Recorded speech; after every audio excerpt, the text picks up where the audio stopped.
What's going on, guys? Pastor Vodi Bakum and Ben Shapiro had a fascinating conversation. They covered a lot of topics, but toward the end of the video, they discussed the existence of God and the issue arguing with people who believe that there is no God or who claim that there is no God. I've done several videos on this topic here recently, and I have discovered that most atheists and those who claim to be unbelievers, they purport that God doesn't exist and there is no proof of his existence, but they always presuppose so many other things that they cannot account for in their worldview. So I want you to listen to this conversation Ben Shapiro has with Vodi Bakum, listen to the question, and listen to the answer, and I'll be right back. So, one of the big moves, obviously, in college campuses, when you have professors who say they're smarter than your parents, than your pastor, than everything else, is they rely on the fact that they have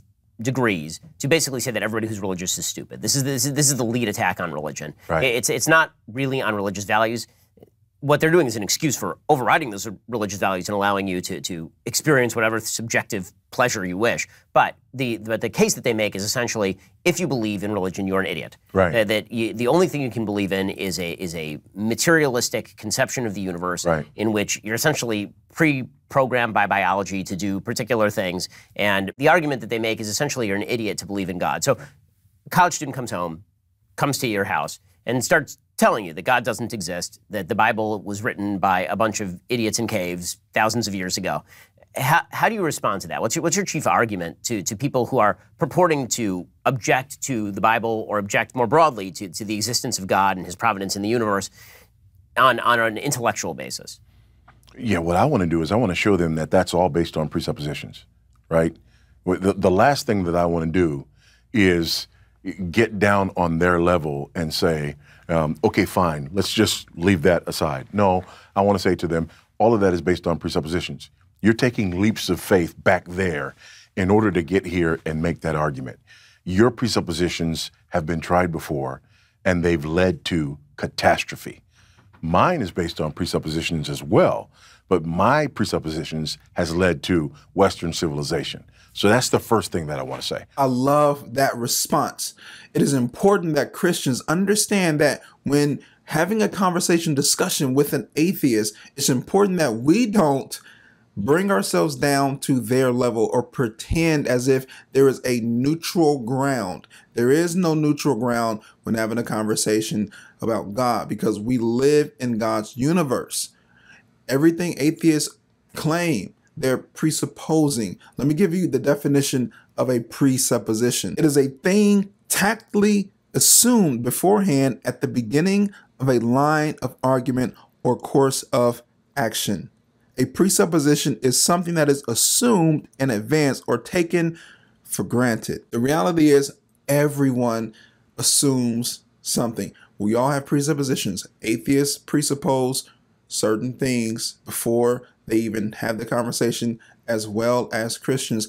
The question is, which presupposition best explains reality? Relativism, subjectivism, or God and his nature, morality, logic, physics, science? All those things are an extension of his nature, and we can apprehend these things because God is the objective reference point. Our presupposition, the Christian presuppositions, have led to civilized world. If Christianity did not exist, if there was no presupposition, there was no God, everything would be anarchy, or like in the animal kingdom, only the strong survive. They make the rules. They rule the world. We would be just like the animal kingdom, like chimpanzees, how they rule their kingdom. That's how humanity would be if there were no God. And God has given all of us a conscience and a awareness of something outside of ourselves. Animals have consciousness, but they're not conscious of a higher power.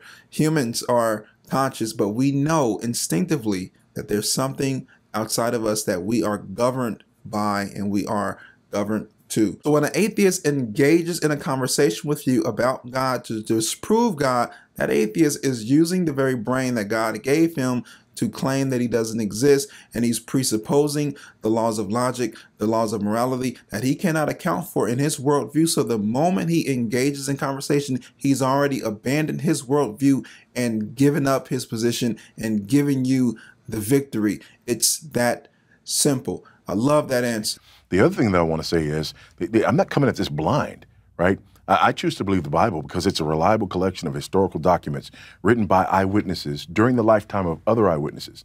They report supernatural events that took place in fulfillment of specific prophecies, and they claim that their writings are divine rather than human in origin. So again, this is not just, close your eyes and hope you feel something, type stuff. We do not have a God who calls upon us for blind faith. We have a God who speaks. We have a God who has revealed himself. People will say, well, the Bible can't be used as evidence, but it can be. The New Testament, the Gospels are eyewitness accounts of the resurrection of Christ. Some will say, well, there's contradictions in the story. That increases its validity and credibility. If it was just a cookie cutter exact version, many would say that was plagiarized or written by the same person, but it's written from different perspectives. Paul talked about how 500 people saw Jesus. He was crucified according to the scriptures. He was buried and raised from the dead according to the scriptures, the Old Testament. The Bible is a powerful, powerful example and proof of the existence of God. So I find it fascinating that when atheists try to discredit the Bible, an ancient book, they don't discredit other ancient writings. They don't discredit Homer's Iliad. They don't discredit Aristotle. They don't discredit Socrates. They don't discredit other works because deep down inside, they know the Bible is a powerful example of God's preservation, God's activity within humanity. The book is consistent from beginning to end, discussing the fall, the redemption, and the glorification of humanity, the reconciliation of humanity, and that we have an obligation to stand before God one day on Judgment Day, and we must have a right standing with God. And if we cannot provide that right standing ourselves, we will be judged. The problem is none of us can stand before God with right standing without accepting the sacrifice of Jesus Christ that he provided for us on the cross. So those are the two things that I want to do, right? Number one, just, get off your moral high horse because you've got presuppositions just like me. And number two, look at what your presuppositions have wrought. And then number three, let me talk to you about mine. They claim there is no objective right or wrong, yet they use words like honor and honesty, justice, good, lying, truth, but they can't account for any of those things if there is no objective high moral standard like God in the universe. If there is no standard, there is none of those things are objectively true, objectively right. I love how Voddie Baucham concisely explained his arguments, presuppositions, knocking the atheists off of their high horse and letting them know they're presupposing our worldview and then giving them the concrete evidence of the existence of God through Jesus Christ. That is what we need to stand on as Christians. So here's my conclusion. I don't have enough faith to be an atheist.